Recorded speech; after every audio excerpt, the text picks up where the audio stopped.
Korang tengok 2 unit rumah ni. Satu unit berharga RM150,000 tapi turun sebanyak 46%. Iaitu berharga sekarang RM89,000. Manakala satu unit ni RM190,000. Turun sebanyak RM124,000. Agak-agak kurang. Kalau korang beli rumah ni dan korang jual balik, contohlah harga RM124,000 ni kan, korang jual dengan harga RM170,000. Dekat situ ada profit sebanyak RM50,000 ataupun RM40,000 lah, plus minus. Kepada pelabur-pelabur, korang rasa berbaloi tak?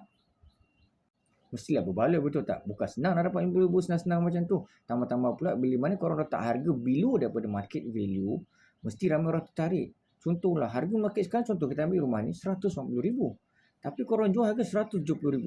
Tertarik tak dengan RM20,000 different gap? Mesti tertarik, betul? Dalam Zon Lelong Pro, kami akan bantu anda cara untuk beli hartanah. Kami akan bantu daripada mula sampai habis. Sebelum, semasa, selepas. Segala persoalan yang korang ada, semua kami akan bantu. Iaitu macam rumah berhantu ke, tunggakan tinggi ke. Contoh, saya menang rumah ni pada hari ini.